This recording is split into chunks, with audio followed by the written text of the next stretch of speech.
Hello, नमस्कार. आज पुन्हा नवीन व्हिडिओमध्ये तुमचं स्वागत आहे. हा बघा, मी इथे खाली हे लावते, यूट्यूबचं ॲनालिटिक्स आहे. म्हणजे खूप लोक आपला व्हिडिओ बघत आहेत पण त्यांनी सबस्क्राईबच केलं नाही आहे.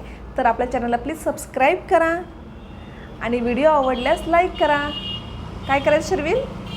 लाईक करा. सर दिसत नाही. हां, ते आवडते आहे का विचार? आमची मस्ती आवडते का? टेंट हाऊसची. चला तर मग आपण व्हिडिओ स्टार्ट करूया. काल एका ताईंनी म्हणजेच आदिती कुमार यांनी ऑइली हेअरस्टाईलमध्ये ब्रेड हेअरस्टाईल असं दाखवायला सांगितलं होतं. तर मी ट्राय केलं आहे. त्यांना आवडेल का ते बघा. असाही दीप्तीच्या चंपीचा दिवस होता, कारण ती सकाळ उठून केस धुणार आहे. त्यामुळे मी तिच्या केसाला तेल लावून आता मी तुम्हाला काही हेअरस्टाईल करून दाखवणार आहे. तर इथे आपण ही केस छान विंचरून घेऊया. संपूर्ण गुंता काढून एक पोनीटेल बांधून घेऊया एका रबरने. हे बघा अशा प्रकारचा. मग या पोनीटेलमध्ये 2 पार्ट करूया. दोन्ही पार्ट असे ट्विस्ट करूया आणि एक पार्ट खालून घेऊन असा पूर्ण गोल करून आपण त्याला पिनने सिक्युअर करून घेऊया. हे बघा, जी काही छोटी केस मोठी केस आहे ती एकत्र घेऊन अशी आपण ह्याला पिन लावूया. आणि त्याचप्रमाणे दुसराही जो पार्ट आहे तो असा छान ट्विस्ट करून घेऊन त्याच दिशेने गोल फिरवून आपण त्यालाही पिनने सिक्युअर करून घेऊया. हे बघा अशा प्रकारचं. इथे आता आपण पिन लावून घेऊया. तुम्ही बघू शकता छान फ्लावरचं डिझाईन आलेलं आहे याला. आणि तुम्हाला हवं तर यू पिन्सने सुद्धा तुम्ही त्याला एकदम सेट करून घेऊ शकता, म्हणजे ते हलणारही नाही असं. आणि हा बघा, आपला इथे पार्टीवेअर लुक तयार झालेला आहे. हे आपण घरातही घालू शकतो असे आणि बाहेरही जाताना. आणि हे बघा असं पुढे ना बेबी हेअर घेऊन अशी त्यांना एक छान असं सेट करून घेऊया. बघा किती छान दिसत आहे. तर इथे आपण दुसरी हेअरस्टाईल करत आहोत. त्यासाठी मी अशी तिरकी केस घेतली आहेत. बघा एका साईडला एक साईड घेऊन अशी पूर्ण ती मधली केस मी साईडला घेत आहे सगळीकडून. आणि हे बाजूची केस आपण विंचरून घेऊया साईडचे असे. आणि याला आपण पिन लावून सिक्युअर करून घेऊया, म्हणजे आपली ही हेअरस्टाईल वरची तशीच राहील. हे बघा अशा प्रकारे 2 पिनं लावून मी सिक्युअर केलं आहे. केसांना ऑलरेडी तेल लावल्यामुळे केस हलत नाहीत. ही हेअरस्टाईल दिवसभर राहू शकते. हे बघा आपण अशा प्रकारे पिना लॉक केल्या आहेत. तसेच अजून एक पिन म्हणजे 2 पिनाने आपण अजून ते लॉक करून टाकूया. आता हे उरलेले मागचे केस आपण छान असे विंचरून घेऊया आणि याचे 3 पार्ट करूयात. जसे वेणी घालण्यासाठी आपण करतो त्याच प्रकारे 3 पार्ट करून घेऊयात. याचे बरोबर 3 पार्ट करून घेतल्यानंतर एक पार्ट या साईडला आणि त्या साईडचा पार्ट त्या साईडला असे टाकून, जसं तुम्ही बघत आहात ते मधला पार्ट बरोबर घ्यायचा आहे आणि त्याची आपण वेणी घालूयात. बघा अशा प्रकारे आपण त्याची एक वेणी घालून घेऊया छान अशी. आणि मग त्याला लागलंच आपण छोटासा बो किंवा एक छोटा ब्लॅक रबर जो दिसणार नाही अशा प्रकारे आपण त्याला लॉक करून घेऊया. आणि आता उरलेले जे 2 बाजू आहेत त्या छान विंचरून घेऊन त्या तिन्हीची आपण वेणी घालून घेऊया. हे बघा अशा प्रमाणे. हा बघा फायनल लुक. वर पिनांनी आपण सिक्युअर केलेलं आहे. खाली एक छान आणि वेगळीच वेणी घातली आहे. ती थोडीशी ओढून घ्यायची, मी ओढायची विसरले. आणि आपल्याला हवे असेल तर वरची केस थोडीशी सेट करून घ्यायची आणि ॲज युज्युअल बेबी हेअर्स काढायचे. साईडून थोडेसे स्प्लिट्स काढायच्या, छान वाटतात मग ते. हे बघा अशा प्रकारे.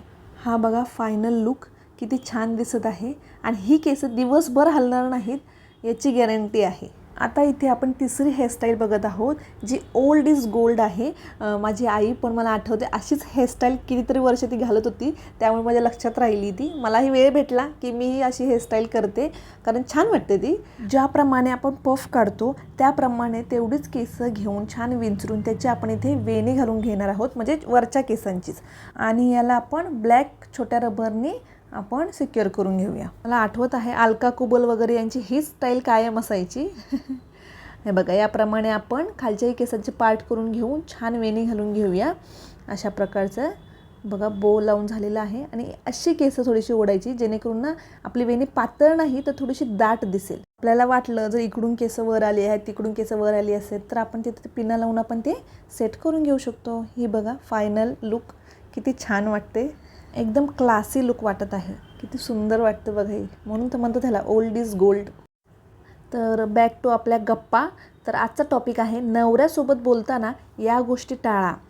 तर नवऱ्यासोबत या गोष्टी कधीच बोलू नका. प्रत्येक स्त्रीला हे वाटत असते की तिच्या नवऱ्याने तिच्यासोबत प्रेमाने बोलावे आणि तिचा रिस्पेक्ट करावा, पण नेहमी असं होत नाही. त्यासाठी बरीच कारणे असू शकतात. त्यामधले हे एक कारण असे असू शकते की बायको नवऱ्याशी अशा पद्धतीने बोलत असेल की नवऱ्याच्या फिलिंग्स हर्ट होत असतील आणि यामुळे त्यांचे नाते जास्त मजबूत होण्याआधीच पोकळ, कमजोर असे होऊन जाते. म्हणून अशा काही गोष्टी आहेत ज्या नवऱ्यासोबत बोलताना टाळल्या पाहिजेत. यामधले पहिले कारण असू शकते सतत तक्रार करणे. जसे की तुम्ही नेहमी कामावरून उशिरा घरी येता. आठवड्यातून 4 दिवस जरी वेळेवर येत असतील आणि 2 दिवस जर लेट झाला असेल तरी तुम्ही लेट येता अशी सतत तक्रार करणे. यामधला सेकंड पॉईंट आहे तुम्हाला माझी काळजीच नाही आहे. तुमच्याजवळ माझ्यासाठी वेळच नाही आहे. तुम्हाला घरातल्यांसाठी वेळ आहे, मित्रांसाठी वेळ आहे, पण माझ्यासाठी वेळ नाही. तुमचे प्रेमच नाही माझ्यावर. हे सारखे बोलण्याने समोरचा इरिटेट होऊ शकतो. तिसरा पॉईंट आहे सासरच्या लोकांची तक्रार करणे, सतत तक्रार करणे, त्यांच्या मित्रपरिवाराची तक्रार करणे हे टाळले पाहिजे. यामधला चौथा पॉईंट आहे की नवऱ्याची तुलना कधीच कोणत्याही पुरुषासोबत करू नये. मग तो दुसरा पुरुष तुमचा भाऊ का असेना किंवा वडील का असेनात, दिसण्यावरून किंवा पैसे कमवण्यावरून कधीच तुलना करू नये. हे नवऱ्याला कधीच आवडणार नाही. यामधला 5वा पॉईंट आहे सतत टोमणे मारणे. यामुळे तुमच्यात छान संवाद होणारच नाहीत.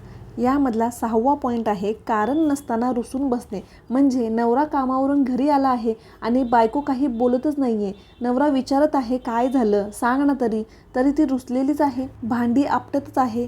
तर या गोष्टी टाळल्या पाहिजेत. यामुळे समोरचा माणूस हर्ट होऊ शकतो. मी असं म्हणत नाही आहे, या गोष्टी स्त्रिया मुद्दाम करतात, पण कळत नकळत अशा गोष्टी होतात. गरजेचे नाही की नातं तुटले तरच माणसे एकमेकांपासून दूर जातात. कधीकधी एकत्र एका घरात राहून पण 2 माणसे एकामेकांपासून खूप दूर निघून जातात. मी असे कितीतरी जोडपे बघितले आहेत आजूबाजूला जे फक्त एकत्र राहतात, ना त्यांच्यात वाद होतो ना संवाद. म्हणून समाजासाठी जोर जबरदस्तीचे नाते नसावे, तर त्या नात्यात सभ्यता, शिष्टाचारही असावा, एकमेकांची ओढ असावी, एकमेकांची काळजी असावी. हॅलो, तर आज आपण बघणार आहोत पालक सूपची रेसिपी. चला मग किचनकडे जाऊया. इथे आपण साहित्य बघूया. पालक मी धुवून स्वच्छ करून घेतला आहे 1 जुडी.